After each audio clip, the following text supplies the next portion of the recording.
Hello and welcome to another edition of the China Global South podcast, a proud member of the Sinica Podcast Network. I'm Eric Olander, and today we're going to focus back on the India issue. It's been a topic on the show of intense curiosity over the past several weeks, given what we saw happen in Tianjin 2 weeks ago, and at the same time, all of the events that have unfolded since then with Trump and BRICS and SCO. Lots going on in the China-India space, and more importantly, kind of China-South Asia. We're going to look at it a little bit more broadly. We're going to focus today specifically on where the trends are taking us and also the perceptions from India, because there's a lot of different narratives that are bouncing around right now about what's happening since the SCO summit and since that video that we saw with Vladimir Putin, Narendra Modi, and Xi Jinping, which got a lot of attention. Obviously, Donald Trump has been weighing in on this quite a bit as well. And so our guide today is going to be Constantino Xavier, who is a senior fellow at the Center for Social and Economic Progress in New Delhi, and also a non-resident fellow in the Foreign Policy Program at the Brookings Institution in Washington. A very good afternoon to you, Constantino. Thank you for joining us today.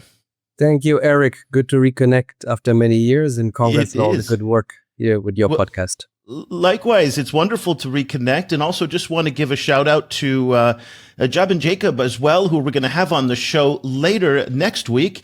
And together, you and Professor Jamin did a book, How China Engages South Asia in the Open and Behind the Scenes. We're going to talk about some of the themes that you raise in that book, and also we're going to dive into that a little bit more deeper with Professor Jacob later in our show coming up next week as well. Constantino, let's start with this aftermath of the reset that's been underway between Narendra Modi and Xi Jinping in China. Of course, this is not something that's new. It's been in the works now for at least 12 to 14 months. We saw the talks in Tianjin. Now, what's been interesting is that in the week or so since the all the good vibes that unfolded in Tianjin, quite a bit of ambivalence in India and the discourse about whether or not this truly is a reset or can trust be rebuilt. Lots of doubts have cropped up into some of the discourse in India. What's your read right now of the situation between India and China 1 to 2 weeks after the meeting between Modi and Xi? Well, Eric, I think the Chinese are said to have a saying about interesting times as a type of a curse. May you live in interesting times. I think we're certainly living in extremely interesting times here in India and China and Asia more broadly. So let me unpack the first term I think you used, which is a reset. I'd say that we are maybe experimenting towards a reset between India and China, an entire redesign of their bilateral relationship. But that process is more one of tested, cautious re-engagement. That's what both sides are trying to do, with the Trumpian shadow looming large over both of them. So what we're seeing, I think, between Delhi and Beijing, including we saw in Tianjin, is a sequential, careful re-engagement where both sides are dipping their toes into the waters and trying to see if there is a temperature that can be comfortable for both to find a reset to their relationship. I think that's what we've seen for the last week. Let's see what happens over the next few weeks. Well, I mean, one of the big topics of discussion is the reaction that Donald Trump had, and he said that the three leaders are conspiring against the United States. He also posted a Truth Social where he alluded to the fact that, India is now in the arms of the Chinese and something to that effect. We'll get the direct quote later in our program. But the U.S.-India relationship has started to rebound just a little bit, if not superficially. Probably underneath the surface, feelings are still raw. But what about this rapprochement between Trump and Modi right now, at least publicly, in terms of trying to get those relations back on track again? Absolutely. The India-China relationship cannot be understood in separation from the India-US relationship, which is a relationship that's developed over the last 20 years very well. It's generally been India's most trusted strategic partner. Conversely, of course, with China, we saw relations falling and tanking post 2017-18, particularly in 2020 when they had this military confrontation along the disputed border in the Himalayas. But on the India-US relation, Eric, I'd say there's two schools of thought here in Delhi as we think this through. There's one group of people who are saying this is a massive attack on India by the Trump administration. It is an economic attack, obviously, on India in terms of the tariffs that have been slapped on 50% plus on India. It is a security attack on India. We saw what happened in May when India and Pakistan were close to an open war, in fact, had a deadly confrontation. And Trump obviously engaged Pakistan, hyphenated India and Pakistan, received the Pakistani army chief, field marshal in the White House. And therefore, that's also altering the security relationship with India. The third of this triple attack, if I may call it, by Trump on India, is a political attack. If you are telling someone like Prime Minister Modi, who is, of course, extremely popular here in India, right, and is a towering personality in Indian politics, that he didn't get his act together and that he required President Trump to mediate between India and Pakistan, that is also a political attack on the person and the figure of the Prime Minister of India. So given that, there will be people who say this has been an unprecedented attack from which the India-US relationship will not recover. This is a tipping point. The second school of thought, and I may be a little bit more hopeful about that one, though I tend to be a realist about these things, is I think this is part of a larger tactical issue in India-US relationship, which is part of a larger strategic game. What do I mean by that? Trump is hitting hard. India's pushing back and saying we will not cave in. They're trying to figure out a trade deal. Let's see what happens over the next few weeks. In the meantime, India is playing hard by going to the Chinese and hanging out with the Russians like they have before and upping the ante on Trump. And eventually there will be some type of normalization between India and the US, few weeks, few months, that will hurt the relationship in the long term, but still will return to another sort of positive momentum in India-US relations. So I think the China angle needs to be looked at exactly like you prompted me to do, through the India-US relationship, which is going through a very testing phase. So how much of what we saw in Tianjin, the performance that we saw among those three, the smiles, the holding hands, Putin and Modi together in the limousine, how much of that was to message to Donald Trump and how much of it was authentic among the three of them in your view? Eric, you in particular and the audience of yours across Asia and the Global South will understand the importance of symbols, of body language. I think in the West, we tend to be a little bit more transactional about these things. You're spot on. I think the signal that Prime Minister Modi sent, first by going, and second to the examples you just mentioned, and by hanging with whoever he was hanging, of course, a group of people that are not exactly friends with the Trump administration, I think sent that signal not only to the US, but also, you have to understand, to the larger Global South and the larger world, that India will not succumb to coercive and pressures from the United States or anyone, whether China or the US, that India will always play different sides to preserve its autonomy, economic, security, and political autonomy. And I think that therefore, the outreach to China, coming back to your first question, is also a type of a tactical outreach that may lead to a larger reset and maybe strategic benefits, trade and investments flowing. And trade is of course flowing strongly between India and China. But investments, for example, market access, which India has complained about, the Chinese have complained about market access in India. So maybe that will also happen.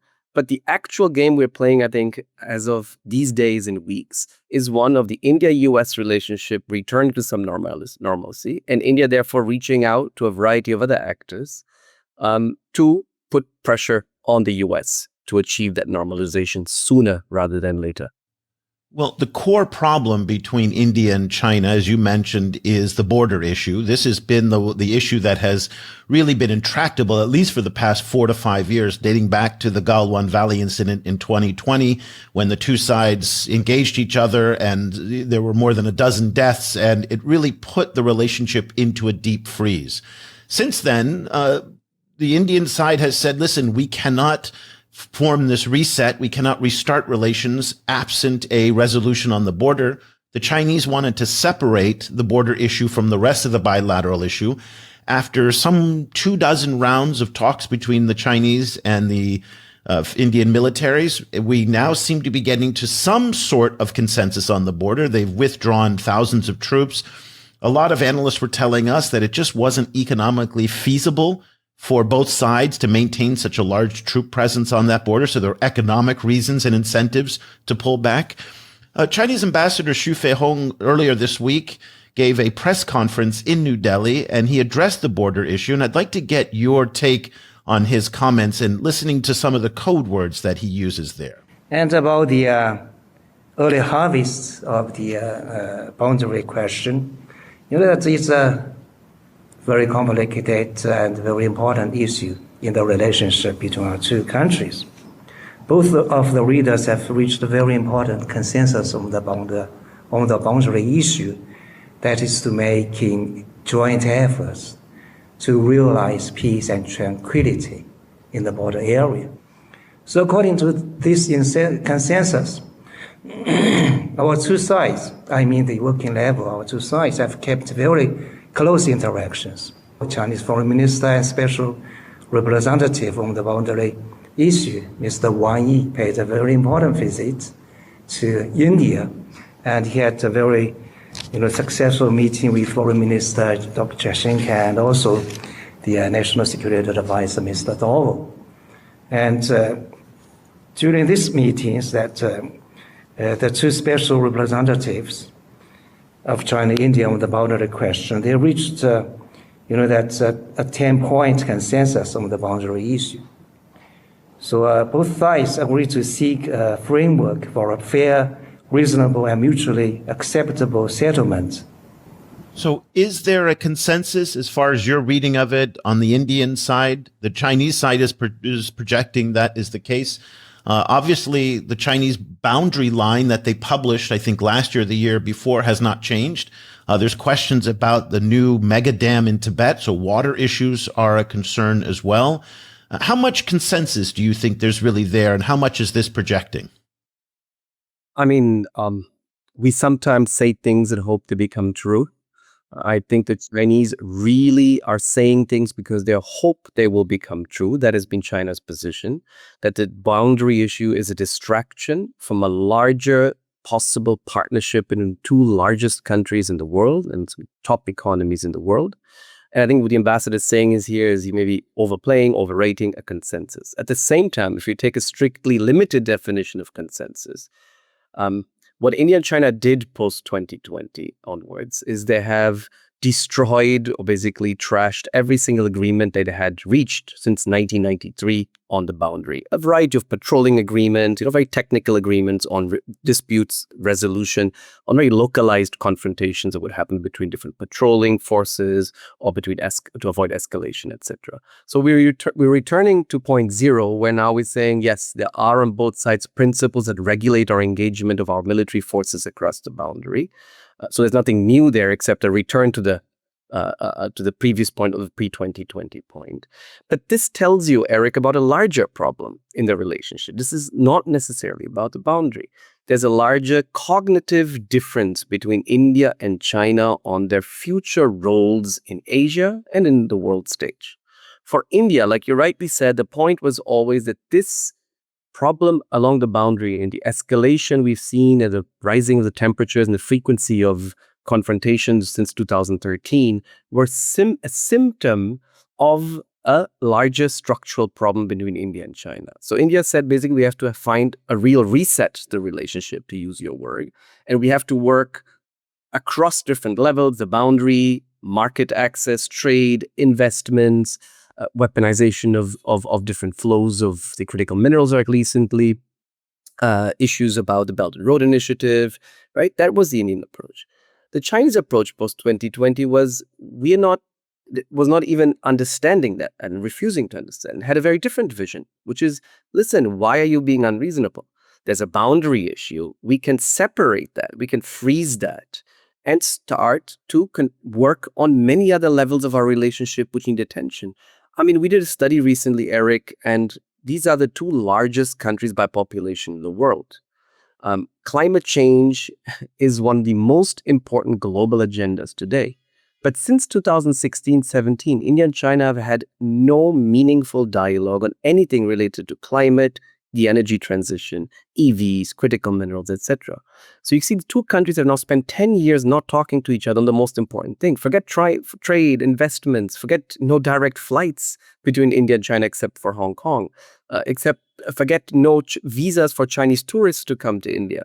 So there's a real freezing of the relation. And the Chinese have said in that sense, always, and I think what the ambassador is saying now is that we are finally open to doing business beyond the boundary. There's a broader consensus on how to regulate that issue. Let's move onwards. And I think India is playing game for the reasons we just discussed before, because India is saying also, we're coming under stress from the Americans and a very difficult economic situation. So we need to open up to China now. Yeah, and the border is one of many concerns, as you pointed out. I could spend probably the next 15 minutes going through the list of others, but let me just do a couple right off the top and get your reaction. China's all-weather friendship with Pakistan remains a deep concern in New Delhi. China provides about 81 to 82% of Pakistan's military equipment. It is an unconditional supporter of Pakistan. Even in Operation Sindoor, it was firmly behind the Pakistanis, came out very strong in the rhetoric in the fight between India and Pakistan over Kashmir. We have the constant concern of China's, influence in the Indian Ocean region, where in the Maldives and also in maritime issues as well, and then obviously in Bangladesh and Sri Lanka, where China's been seemingly trying to do a strategy of encircling India with its friends and its partners in such a way to weaken India's relationship in South Asia. That's the perception. Talk to us a little bit about the broader South Asia challenges that this relationship faces.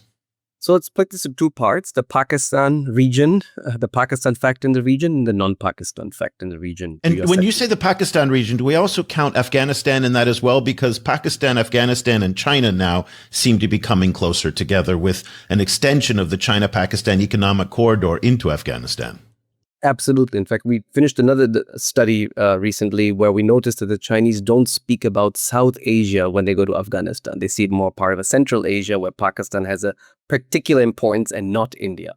Anyway, but on the Pakistan point, Eric, absolutely. I think what we saw in early May when India and Pakistan were, fighting out what effectively was a war. I mean, with active military deployments and especially Air Force deployments and bombings and on both sides. It's less about the equipment that India may be worried about, and that's a known story of how much China has passed on and co-developed for the Pakistani Air Force in particular. It's more a concern about what live support did the PLA offer to the Pakistani military during that confrontation with India.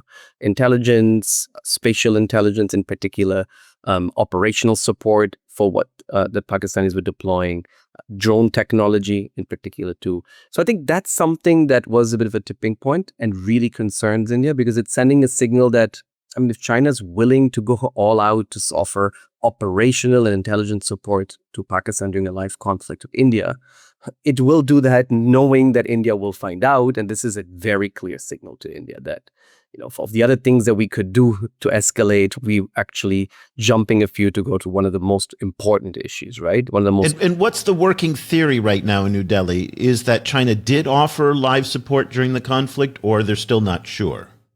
Yes, I think the broad consensus that China did, and the evidence is it did. The question is how much. It's always an issue of how much, right? Was it limited because it comes with servicing certain materials and equipments, or was it an active signal that was really going all out and supporting the Pakistani military to even test Chinese weapons and technologies, but also sending a signal at the highest level to India? Now, the other environment, the non-Pakistan region, I think we need to separate two things. One is, of course, how much is China's presence in South Asian Indian Ocean region, all the way from the Malacca Straits to the Gulf of Aden, for example, broadly speaking, in the Indian Ocean region, and from Nepal to the Maldives and Sri Lanka and Bangladesh. How much of that is driven by the words you used or the perception you mentioned is often very popular, that this is to encircle India. So how much of the India factor is driving Chinese activities? I think, again, we need to separate this in two parts. Certainly, India matters for the Chinese, but for an economy that is growing so fast, for People's Liberation Army and the Navy in particular, it is deploying so fast, right? And modernizing and projecting power, securitizing its economic interests across the Indian Ocean region, trade lines, shipping lines of communication. I think a lot of this is just a reflection of China's rise, of China's power projection, of China's interests. And therefore, it's not always easy to separate both. I think in Delhi, we tend to see things, of course, from an India-centric perspective and as a function of the not so good India-China relationship. But there have also been instances of India and China coexisting and even cooperating in the past in this neighborhood. And I think we see all of that playing out these days. There'll be elements where India and China are at loggerheads in third countries and actively undermining each other. But there are also examples where they're quietly tolerating each other, coexisting. There's a third element where they sometimes actually converse and talk about each other and share assessments, less in the last 5 years, and even less, but in the past, cooperating and coordinating with each other on political and economic affairs across the Indian Ocean region. Yeah, this is one of the challenges that I have when looking at China-South Asia relations. When you see the enthusiasm that the Chinese bring, say, to China-Bangladesh relations or in Sri Lanka as well, it's sometimes very easy to fall into the trap that says, well, everything is being seen through an India lens. And sometimes it's just a bilateral engagement. Other times it may be related to India, but separating those two can be quite difficult given the dynamics of the relationship with India. So it'll be interesting to see if China-India relations improve. Will we see a softening maybe of some of those other relationships that China doesn't have to try as hard because it's no longer in the mode of encircling India or that strategy, if that exists? Just to give you an example, Eric, in 2017 or 18, the PLA had its first ever joint military exercise with the Nepali army in Nepal, ever in its history. I mean, the question is, between 1949 and 2018, you didn't have a single one. Now, did it happen because of India? Did it happen because naturally, there are security synergies between the Chinese border areas and interests and what Nepal is an interest, right? Is this all about India, or is it just actually natural that two border countries would have had already a joint military exercise? Yeah, hard to tell. You mentioned the trade relationship between China and India, and this is a very complex relationship in part because the two countries are not necessarily complementary to one another. And this is the point that the Americans make quite a bit, is that both want to sell products, iPhones in this case, for example, made in India to the US, and also the Chinese sell technology to the US, but they're not going to sell an Indian-made car to the Chinese. So one of the challenges we face right now is that there is a lot of Chinese products coming into India, but not so many from India going into China. And that was an issue that External Affairs Minister S. Jaishankar brought up at the BRICS Virtual Leaders Summit that, interestingly, Modi did not go to. And I'd like to see if you have any theories on that. But let's take a listen to a highlight of Jaishankar's opening statement where you can hear the undertones of the economic frustrations that India has with China. The world requires constructive and cooperative approaches to promote trade that is sustainable. Increasing barriers and complicating transactions will not help. Neither would the linking of trade measures to non-trade matters. The BRICS itself can set an example by reviewing trade flows among its member states. Where India is concerned, some of our biggest deficits are with BRICS partners, and we've been pressing for expeditious solutions.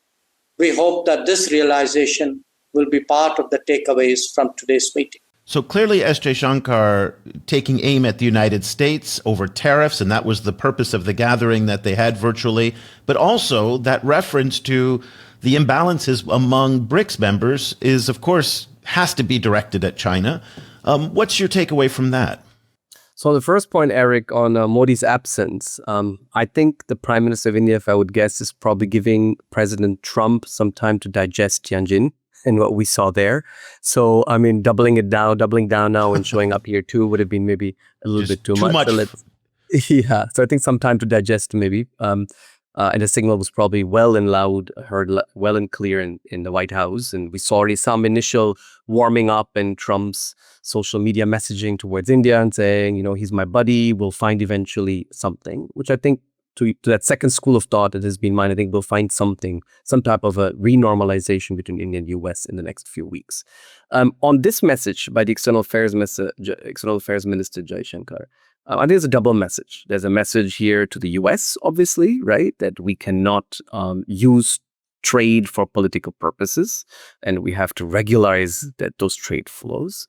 There's a second message, like you, I think, point out, also to the fellow BRICS country, China, that we need a more symmetric, maybe not symmetric, more symmetric, a less asymmetric trade volume, which means we need to reduce our import dependence on China, and not just quantitatively, but also in areas that are strategic and concerning, whether it's, for example, the rare earth magnets that China's restricted exports of recently. And at the same time also, and this has been a long-standing concern from India, maybe that ship has sailed, I think in fact has probably, but was market access for Indian investments in China. This was something India tried in the late 2000s, up to 13, 14, when relations were good with the Chinese, right? And the Chinese never really conceded on that. At the same time, of course, you can also make the opposite argument, is that Indian companies don't have the firepower, don't have the capacity to ride the manufacturing train in China.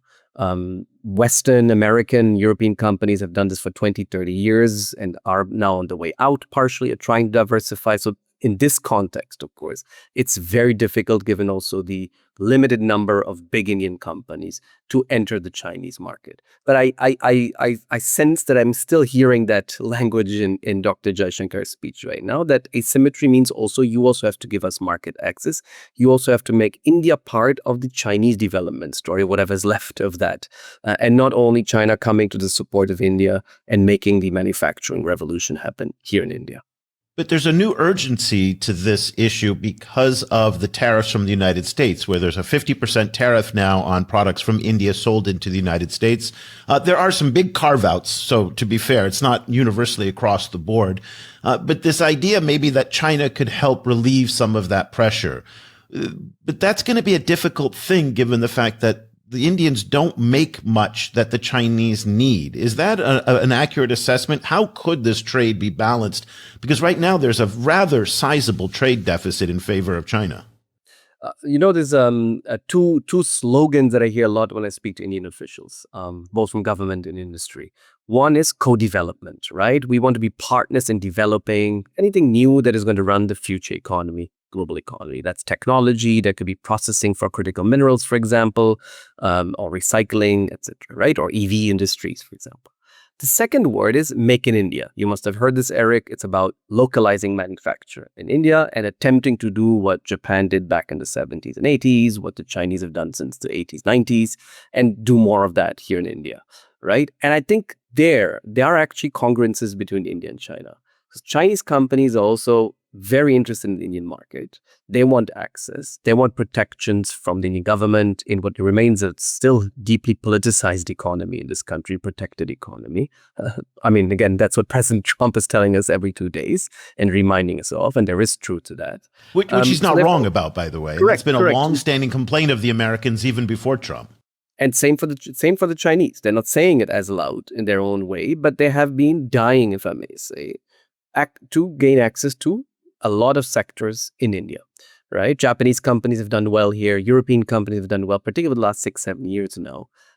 So there is a lot of congruences there. They're also of China maybe investing more in India, deploying capital to build capacity here to help India lift its economy.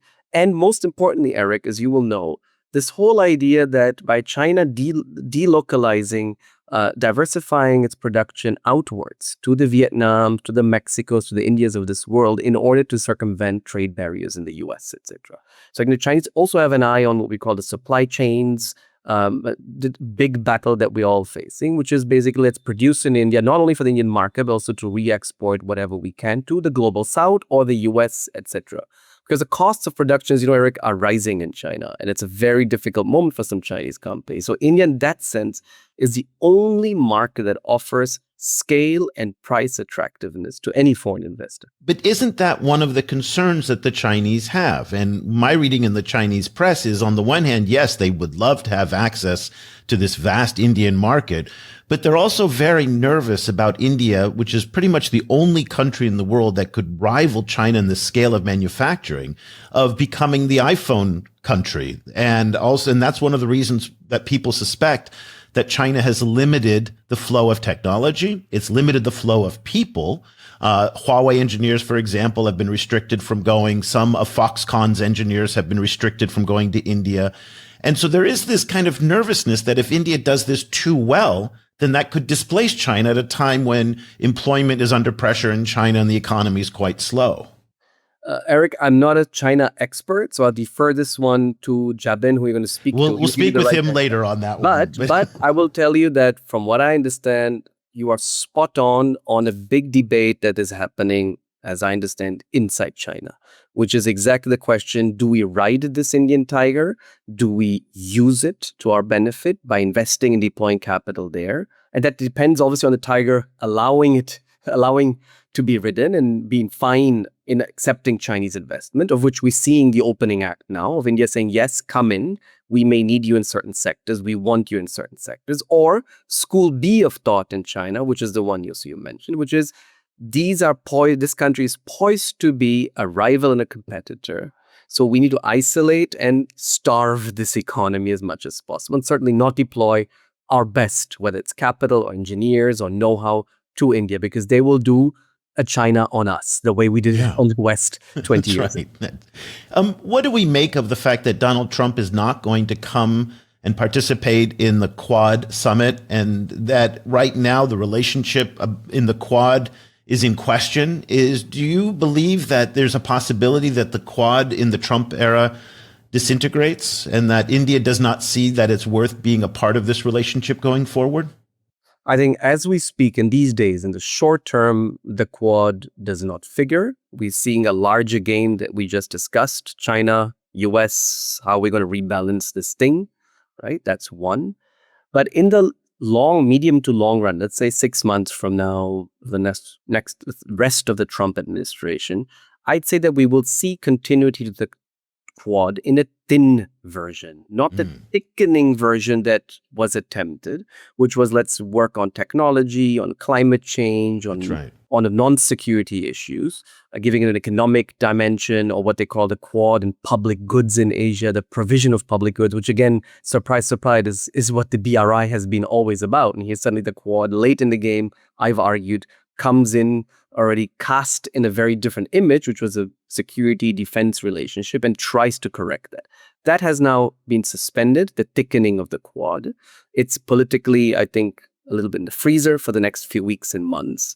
But I still think that post 26 onwards, we'll see some utility to the Quad, even if only, Eric. And India will see that utility, and has always seen that utility in the Quad, to instill with the Chinese the fear of, we have an alternative. This is a signal again. This is a gang we hang out occasionally with. We could upgrade it. We could do more or less with them. And now I think in Delhi, you hear different voices of how the Quad strategy paid off up to now or not. The people say that the Chinese are playing game with India precisely because they're responding to India's Quad strategy. The other people will tell you it was a disaster. It didn't lead to anything. Look, where's the Quad now when we need it? I guess the Quad could be a very useful tool to cement India's reputation as a true non-aligned country. And I remember growing up in the Cold War. I think I'm older than you are, but one of the things that made India so frustrating to the United States during the Cold War was its resistance to choosing a side. And yet we have now pressure coming from the United States. And again, there's a lot of difference between Trump and his ministers. So the rhetoric from Trump on India may be softening, but not from the secretaries. Let's take a listen to an exchange that Commerce Secretary Howard Lutnick had on Bloomberg. And it comes down to this question that I think you're the perfect person to answer about the pressure from the United States for India to, quote, choose a side. This came from the president this morning on social media. It looks like we've lost India and Russia, for that matter, to deepest, darkest China. May they have a long and prosperous future together. This relationship between the US and India has clearly soured. You yourself said earlier this year that India rubbed the US the wrong way. There's an understandable tension that continues to build. But they're not the only ones buying Russian energy. The Chinese are buying Russian energy, and for that matter, the Europeans too. And I think there's a sense from the Indian side, Mr. Secretary, that they feel singled out, perhaps unfairly. What's your comment, your message for them this morning? Well, remember, before the Russian conflict, the Indians bought less than 2% of their oil from Russia. Less than 2%. And now they're buying 40% of their oil from Russia. What they're doing is, because the oil is sanctioned, it's really, really cheap because the Russians are trying to find people to buy it. And so the Indians have just decided, the heck with it. Let's buy it cheap and make a ton of money. But you know what? That is just plain wrong. It's ridiculous. And they either need to decide which side they want to be on. You know, what's funny is, remember, the Chinese sell.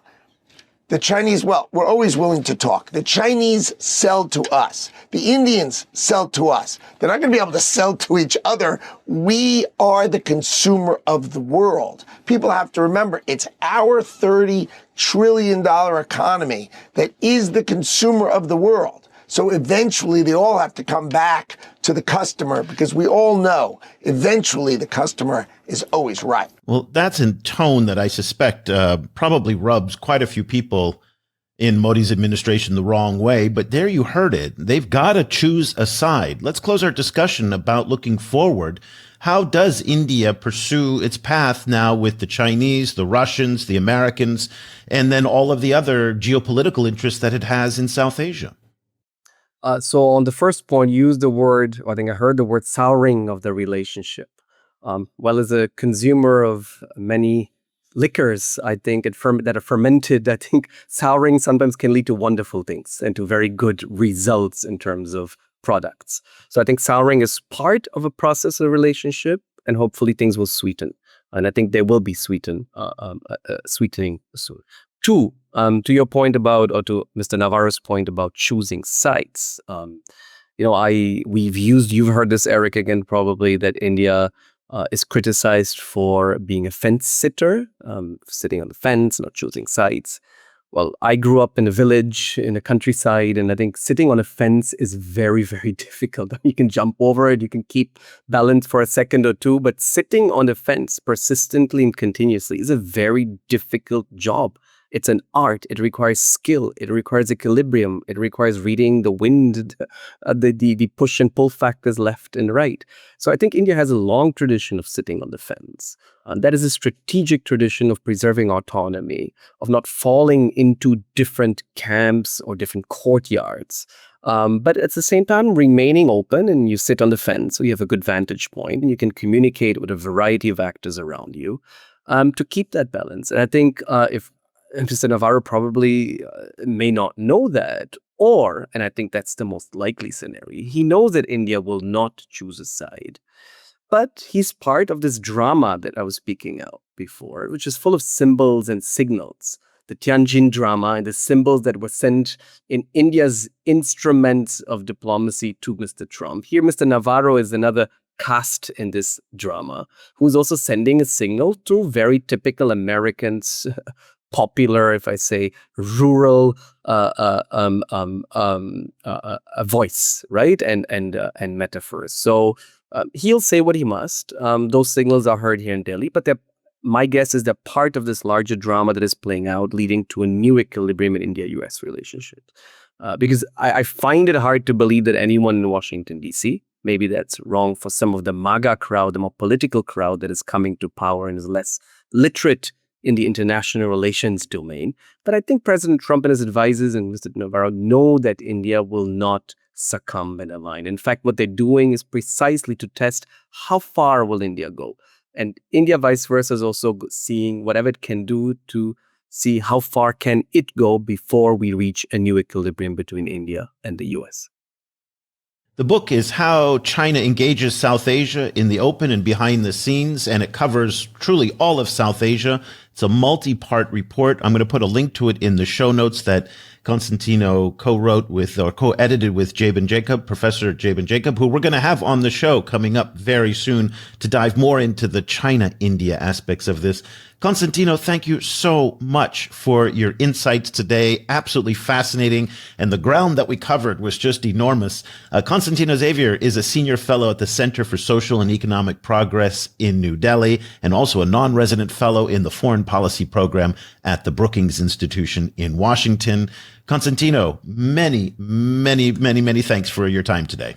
Thank you, Eric, and to your listeners for having me here. It was wonderful to have you. And again, if these are the issues that you're interested, please check out ChinaGlobalSouth.com. We've got editors in Asia, Africa, the Middle East, and now in Latin America. Our new editor, Maria from Lima, Peru, is going to be launching our Spanish language edition that will come out starting in October. And if you'd like to support the work that we're doing, the best way to do it is to go to ChinaGlobalSouth.com/subscribe, and you'll get the same daily brief that goes out to about 25 governments around the world every day at 6 a.m. Washington time on everything that's happened in China and Asia, Africa, Latin America, and the Middle East the night before. It's really just something amazing. Once again, ChinaGlobalSouth.com. Well, for the entire team around the world at CGSP, I'm Eric Olander. Thank you so much for taking the time to join us today on this show. Thank you for listening and for watching.